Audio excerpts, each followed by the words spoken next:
bank soal. Carikan, buatkan bank soal terkait apa nih? Nah, carikan bank soal yang terkait tes-tes CPNS sama perangkat desa gitu-gitu. Terus saudara nyanggupi. Iya.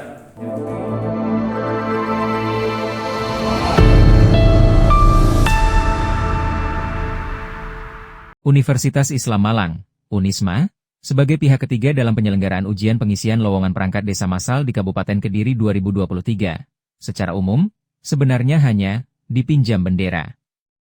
Secara praktis Unisma tidak menjalankan apapun tugas-tugas yang menjadi kewajiban sebagai pihak ketiga penyelenggara ujian, misalnya membuat soal, menyiapkan perangkat komputer, membangun instalasi CAT, Computer Assisted Test, melakukan penilaian, merekap nilai, mengumumkan nilai, dan sebagainya. Semua pekerjaan pihak ketiga itu dilakukan oleh orang lain di luar Unisma. Praktis, Unisma seakan-akan hanya menengok santai. Semua selesai. Pertama, penyediaan laptop sudah disediakan oleh CV Alfa Media Perkasa, yang salah satu pengelolanya adalah Syaifuddin, salah seorang anggota DPRD Kabupaten Kediri. Kedua, membuat soal sudah dilakukan oleh Iwan Wahyu Setiawan, salah seorang karyawan Universitas Islam Kediri, Uniska. Dia membuat soal dengan mendownload dari bank soal internet, kemudian dikirim ke Unisma melalui Wahid Hashim, saksi yang lain. Setelah disetujui Unisma, soal-soal itu dikembalikan ke Iwan kemudian dijadikan soal pada ujian pengisian perangkat desa massal di SLG. Ketiga, terkait aplikasi Computer Assisted Test, CAT, dilakukan oleh Stefanus Aditya, warga kota perumahan Wilis Kediri, orang yang direkrut oleh Mahathir Muhammad, teman Wahid Hashim, yang diplot untuk mengisi posisi IT. Stefanus inilah yang melakukan setting aplikasi CAT, di mana pada aplikasi CAT itu, dibuat secara sistemik otomatis nilai yang dihasilkan oleh nama-nama peserta yang diinginkan lolos ujian atau jago, bisa naik atau bertambah, sehingga nilainya lebih baik dibanding peserta lain. Meskipun sebenarnya, nilai peserta lain bisa lebih baik dibanding nilai jago. Stefanus menjelaskan, agar permainan nilai ini tidak mencurigakan, tidak kelihatan, maka selisih nilai yang setting tidak terlalu tinggi dibanding nilai peserta lain, yaitu sekitar 2, 3, atau 4 di atas peserta lain, dengan ring penambahan nilai sekitar Januari 10 angka.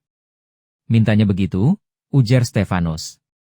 Ditanya terkait trouble-nya ratusan komputer saat ujian berlangsung, Stefanus menjelaskan, saat dia melakukan setting memasukkan aplikasi CAT ke laptop, ada banyak laptop yang tidak support. Selain itu, PIN atau password loading yang sebenarnya untuk ujian siang, digunakan untuk ujian pagi. Sehingga saat aplikasi CAT dijalankan, tidak bisa loading, ratusan laptop menjadi trouble.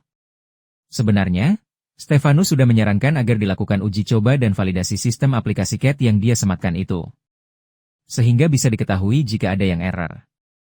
Namun uji coba itu tidak dilakukan, langsung diaplikasikan saat ujian. Sebenarnya sudah saya sarankan untuk uji coba, tandasnya. Jadi tugasnya Bapak diminta oleh Pak Sutrisno itu, satu, mencari universitas pihak ketiga. Apa tugasnya pihak ketiga itu sebetulnya yang diberitahukan oleh Pak Trisno? Untuk menjadi pihak ketiga untuk pengisian. Sebentar, kalau seandainya saya ingatkan di BHP, tugasnya adalah membuat soal dan melakukan tes. Itu pihak ketiga. Oke. Nah, saudara tadi satu lagi ada tugas saudara untuk menyediakan tim IT. Untuk menyediakan software dan harganya sekalian. Kalau itu dia mencarikan tim IT malah. Tim IT, oke. Baik Iwan Wahyu Setiawan maupun Stefanus, merupakan orang yang direkrut oleh Wahid Hashim untuk memenuhi permintaan Sutrisno, Bendahara Paguyuban Kepala Desa, PKD, salah satu terdakwa, agar nama-nama jago bisa otomatis lolos, atau pengkondisian berjalan lancar. Upah mereka untuk melancarkan proses pengkondisian pengisian perangkat desa ini mencapai miliaran rupiah.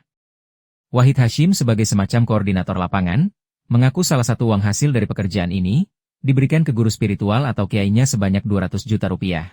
Sebab, sebelum melakukan pekerjaan ini, dia konsultasi ke gurunya itu. Saya nurut saja sama guru saya, katanya, yang langsung disambut senyum-senyum oleh para pengunjung sidang.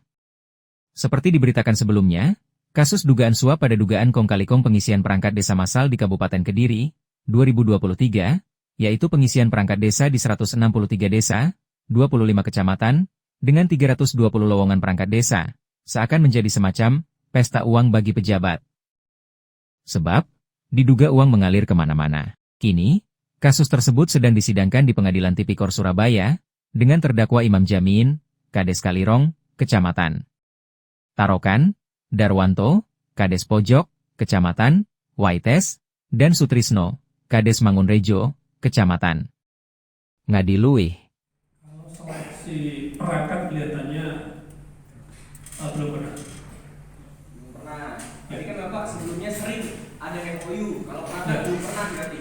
Tapi MOU itu dari berbagai jenis, ya Mulia. Ya, kalau spesifik untuk pengadaan perangkat tadi sesuai yang saya jelaskan tadi ini kewajiban atau kompetensi berarti tidak ada, berarti belum pernah berarti Pak ya.